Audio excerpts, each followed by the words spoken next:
Pernahkah kamu merasa saat sedang sendirian di dalam ruangan yang sunyi, tiba-tiba bulu kudukmu berdiri, bukan karena dingin, bukan juga karena takut. Itu adalah sebuah perasaan yang jauh lebih dalam. Sebuah keyakinan bahwa kamu tidak benar-benar sendirian. Kamu merasa ada yang memperhatikan, mengawasimu dari sudut ruangan yang paling gelap. Malam ini, kita tidak akan sekadar bercerita. Kita akan masuk ke dalam pengalaman yang tidak ingin diingat oleh orang yang mengalaminya. Ini adalah kisah-kisah di mana batas antara dunia kita dan dunia mereka menjadi sangat tipis. Karena sejak kejadian itu, hidup para saksi mata ini tidak pernah sama lagi. Bersiaplah, karena pintu menuju kegelapan akan segera kita buka. Mari kita mulai dengan sebuah kamar kos. Dari luar, tempat itu tampak seperti kos-kosan biasa. Murah, bersih, dan yang terpenting, sunyi. Sangat cocok untuk seorang mahasiswa baru yang baru pindah kota dan butuh ketenangan untuk belajar. Kamarnya ada di lantai 2, nomor ke-27. Bagi penghuni barunya, sebut saja namanya Adi. Kamar itu terasa sempurna. Minggu pertama berlalu dengan damai. Adi mulai terbiasa dengan rutinitas barunya, kuliah, mengerjakan tugas, lalu tidur. Namun, memasuki minggu kedua, ketenangan itu mulai terusik. Sesuatu yang aneh mulai terjadi. Setiap malam, tepat sekitar jam 3 pagi, Adi terbangun oleh suara langkah kaki di lorong depan kamarnya. Suara langkah itu sangat khas, pelan, berat, dan seolah diseret. Selalu bergerak dari ujung lorong, mendekat, lalu berhenti tepat di depan pintu kamar nomor ke-27. Awalnya, Adi mengabaikannya. Mungkin itu penghuni kamar sebelah yang pulang larut malam. Tapi rasa penasarannya semakin besar. Suatu malam, begitu mendengar langkah itu berhenti, Adi memberanikan diri. Ia melompat dari tempat tidur, membuka pintu dengan cepat, dan melihat ke lorong. Kosong. Lorong itu benar-benar sepi. Tidak ada siapa-siapa. Lampu lorong yang rimeng-rimang hanya menyorot dinding yang bisu. Adi menutup pintu, mencoba meyakinkan diri bahwa itu hanya imajinasinya. Kejadian ini terus berulang setiap malam. Langkah kaki itu seperti jam alarm gaib yang membangunkannya di waktu yang sama. Sampai suatu malam, Adi memutuskan untuk menunggu. Ia tidak tidur, hanya duduk di tempat tidur sambil menatap pintu. Jam 3 pagi, tiba. Suara langkah itu kembali terdengar, semakin dekat dan berhenti. Adi menahan napas, hening sejenak. Lalu, sesuatu yang berbeda terjadi. Gagang pintunya bergerak pelan, turun, lalu naik lagi. Adi membeku di tempatnya. Jantungnya berdebar kencang seolah mau meledak. Ia yakin sekali sudah mengunci pintu. Tapi suara itu ingin masuk. Malam berikutnya adalah puncaknya. Adi mencoba tidur lebih awal, berharap bisa melewati jam 3 pagi tanpa terbangun. Namun, ia kembali terjaga oleh suara langkah kaki yang sudah familiar. Tapi kali ini ada yang salah. Suara itu tidak berasal dari lorong. Suara itu tidak datang dari luar pintu. Langkah kaki yang pelan dan diseret itu terdengar dari dalam kamarnya. Suara itu datang dari sudut ruangan yang gelap, di sebelah lemari pakaian. Adi tidak berani membuka mata. Ia hanya bisa menarik selimut hingga menutupi seluruh tubuhnya, berdoa dalam hati agar pagi cepat datang. Sejak malam itu, Adi tidak pernah lagi tidur di kamar nomor ke-27.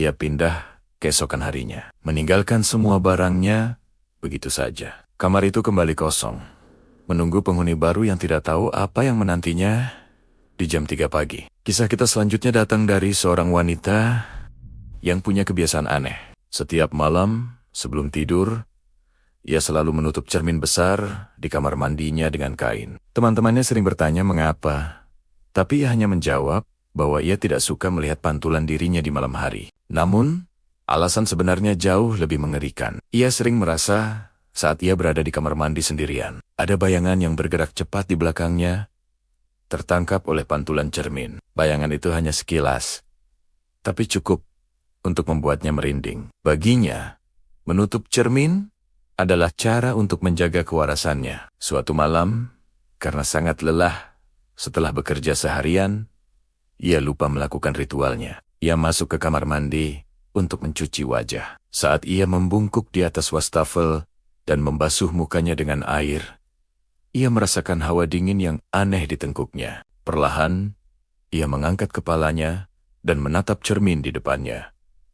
Refleksi dirinya balas menatap. Semuanya terlihat normal pada awalnya. Wajahnya yang basah, piyamanya, rambutnya yang sedikit berantakan. Tapi kemudian matanya menangkap sesuatu yang janggal. Refleksi rambut di belakang kepalanya berbeda.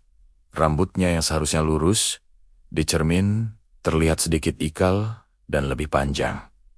Jantungnya berhenti, berdetak sejenak. Ia mencoba meyakinkan diri bahwa itu hanya ilusi, karena lampu yang rimeng-rimang atau sisa air di matanya. Ia mengucek matanya dan melihat lagi. Saat itulah hal yang paling mengerikan terjadi. Refleksi dirinya di cermin, dengan rambut yang berbeda itu, perlahan-lahan menyunggingkan senyum. Senyum yang lebar dan tidak wajar. Padahal, ia sama sekali tidak tersenyum. Wajah aslinya pucat pasi, dipenuhi rasa takut. Ia ingin berteriak, tapi suaranya tercekat di tenggorokan. Dengan sisa tenaga yang ada, ia berlari keluar dari kamar mandi, membanting pintu, dan tidak pernah kembali masuk ke sana sendirian di malam hari. Sejak malam itu, ia selalu merasa diawasi. Setiap kali ia bercermin, dimanapun itu, ia selalu memastikan satu hal. Siapa di antara mereka yang akan berkedip lebih dulu? Dari rumah yang sunyi, kita beralih ke jalanan yang sepi di tengah malam. Seorang sopir ojek online, kita sebut saja namanya Budi, masih mencari penumpang meski jam sudah menunjukkan pukul 12 malam lewat. Tiba-tiba ponselnya berbunyi. Ada orderan masuk, jamnya menunjukkan jam 0:47.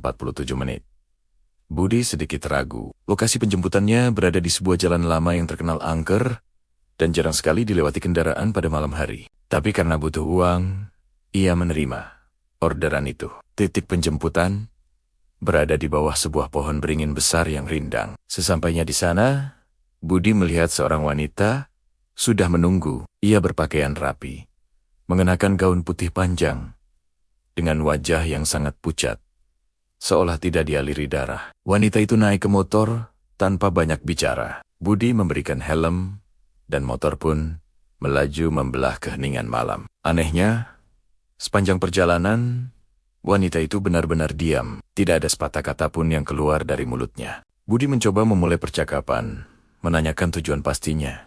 Tapi wanita itu hanya diam. Suasana menjadi sangat canggung dan menyeramkan. Angin malam terasa lebih dingin dari biasanya. Budi hanya ingin cepat-cepat sampai ke tujuan dan menyelesaikan orderan ini. Setelah sekitar 15 menit perjalanan, aplikasi di ponselnya menunjukkan bahwa mereka telah sampai di titik tujuan. Lokasinya adalah sebuah area pemakaman umum. Budi menghentikan motornya, lalu menoleh ke belakang untuk memberitahu penumpangnya. Kursi belakang kosong. Penumpangnya sudah tidak ada. Budi terkejut. Ia sama sekali tidak merasa motornya berhenti atau penumpangnya turun. Ia melihat sekeliling, tapi jalanan itu gelap dan sepi. Tidak ada siapapun. Jantungnya mulai berdebar kencang. Ia mencoba menenangkan diri.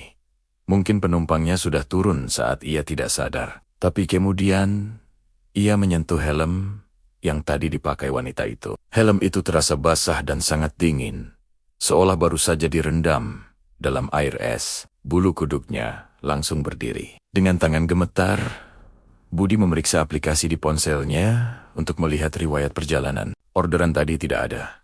Tidak tercatat. Seolah-olah perjalanan itu tidak pernah terjadi. Budi segera menyalakan motornya dan pergi dari tempat itu secepat yang ia bisa, tidak pernah menoleh ke belakang. Kisah terakhir ini mungkin yang paling personal dan menyayat hati. Di sebuah rumah tua yang sederhana, hiduplah seorang anak laki-laki bersama ayahnya. Ibunya telah meninggal dunia 2 tahun yang lalu karena sakit. Kehidupan mereka terus berjalan meski diliputi kesedihan. Namun, beberapa bulan setelah kepergian sang ibu, hal-hal aneh mulai terjadi. Seringkali, saat anak itu sedang bermain sendirian di kamarnya, ia mendengar suara ibunya memanggil namanya. Suara itu sangat lembut penuh kasih sayang, persis seperti suara ibunya saat masih hidup. Awalnya, ia pikir itu hanya kenangan atau imajinasinya saja.